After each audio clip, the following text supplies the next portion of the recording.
Three-fight win streaks are on the line. Coming up this weekend at lightweight, Drew Dober is going to be taking on the Steamrolla Matt Frevola, our 2022 Fight Night Picks Most Improved Fighter of the Year. And for Matt Frevola, it was the year of the boxing and the knockout for him. He knocked down Renato Valdez so many times you couldn't even count it. Wild. His last time out against former Potato Gate member, we're talking Otman Zaitzar, he also knocked him out with the hand. So for Matt Frevola, a big-time change from the former wrestler that was to the now noted boxer that is Frevola. And I have it later on in my notes, but I'll let the cat out of the bag right now. If Matt Frevola takes a Curtis Blades approach to this fight and decides to box with Drew Dober, well, the two-time junior national Muay Thai champion Drew Dober is probably going to have a lot of success in it. But if Matt Frevola looks at this fight a little bit like a Terrence McKinney, who was able to drop Drew Dober, and also has a wrestling background, we could see a little bit of a different fight. So when I look at a matchup like this, Matt, I mean, Drew Dober, 26-11 with a no contest. He's been in the UFC for a very long time. He has 3 Fight of the Nights and 3 Performance of the Night bonuses to his name.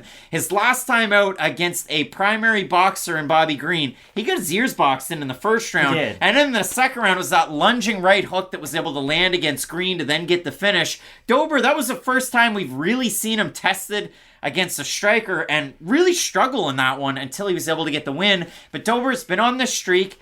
He tends to lose against wrestlers. I think that's fair to say. The only other time where we've seen a wrestler outstrike him was against Olivier Aubert-Mercier, who was able to land a left hook that dropped Dober in the first round. And then as that fight went on, Olivier was able to fight in Canada and get a win in that one. So we'll see if Dober is able to go out there and strike with Frevola, or does Frevola go back to his roots? I know he's a part of a champ camp right now with Merab Dvalishvili and Aljamain Sterling at Longo and Weidman MMA, getting those guys ready, but getting himself ready for a matchup like this. There's so many different talking points about this fight, and if you can't tell, I'm pretty damn excited. I think this is actually a Fight of the Night contender, and I can't wait for this one on Saturday. It's a big fight for Frevola, too, because if Frevola wins this fight, then okay, he's probably going to fight a ranked fighter Drew Dober's ranked 14th in this one, actually. But Drew Dober's one of those guys who, again, anytime you look at the rankings, number 14 and 15, they're going to go in and out. I just mean, for Frevola, this is his first big opportunity to get a win that really matters in the UFC. Not saying his last two don't matter, but Drew Dober's a legit win where the fights do not get easier going afterwards.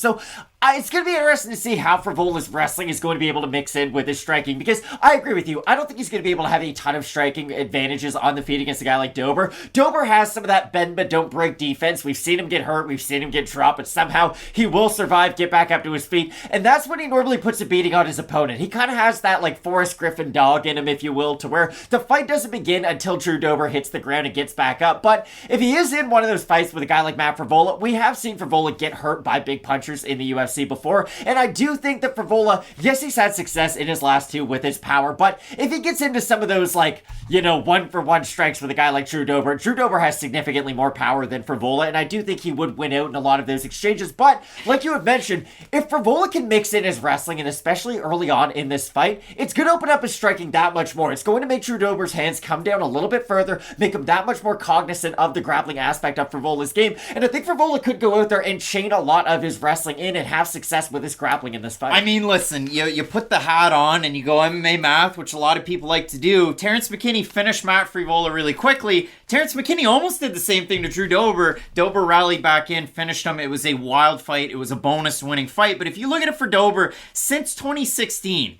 the guy's 11-4 in the UFC. And you look at the losses, I already mentioned one of them, Olivier Aubert-Mercier. You also consider it Benil Dariush with the takedowns. He gets a submission, Makachev takedown submission, and Brad Riddell takedowns, which was weird for Brad Riddell. Really good fight in that one. For Matt Frevola, if you consider, Drew Dober. Alves, first round he loses, and it was takedown, it was a striking, and then Dober rallies back into it. And if you consider it, the fight against Green was really tricky, but Drew Dober tied for number 1 all-time in lightweight history with knockout wins with 8. Most knockdowns in the lightweight history, Matt. Do you think you can guess who it is with 13? Most knockdowns in lightweight history.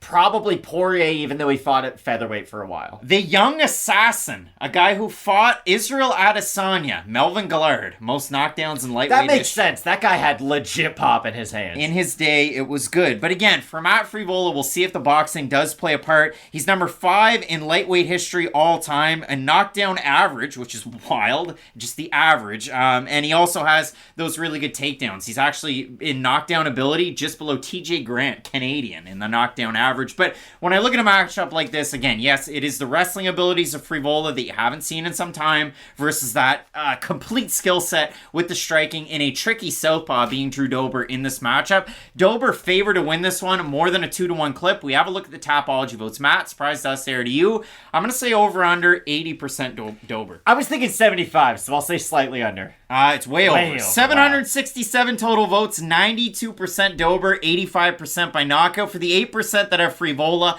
49% by knockout, 37% by decision.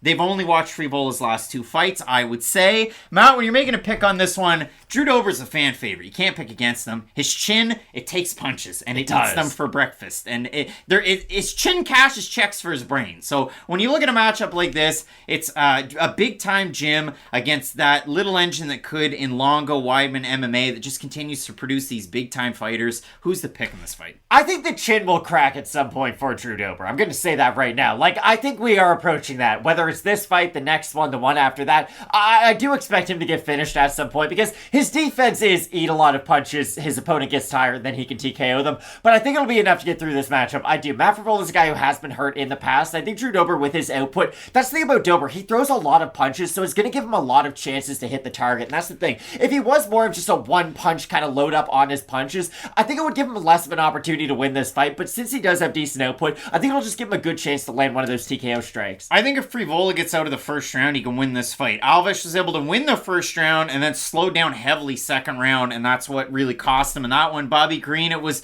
the hands down on the lean back. He got caught by the hook. If you look at it for a guy like Frevola, if he can work in some of that wrestling early on, he's really a problem to deal with, and I do like his cardio in these exchanges. You consider the other guy that he trains with out of Tampa, Florida, and Billy Q. You model a game plan after that. Little bit on the outside to then work in the takedowns. That's where Olivier Aubin-Mercier was able to get the win. He kept pumping that jab out there on the back foot. Joe Rogan was all over Drew Dober and how good of a striker he was, but Aubin-Mercier, jab, left hook, and that was really the beginning of the end. Second round, third round with some of that grappling. If Frevola can follow a game plan like that, I think he can get the win. So another big underdog in this one. I'm going with the steamroller Matt Frevola to win this off of his wrestling and not the boxing that you saw last year that got him that kind of crown of the most improved fighter. Splitting the pick in this one. Matt going with Drew Dober to get the win. I'm going with Matt Frevola. You let us know who you have down below in the comments section. Some big time fights. It's the return after years away. We're talking about the Ice Cream Kron, Gracie taking on Charles Jourdain. A big time matchup. You're not going to want to miss it. Keep it locked in with Fight Night Picks. We always say, let's get into it.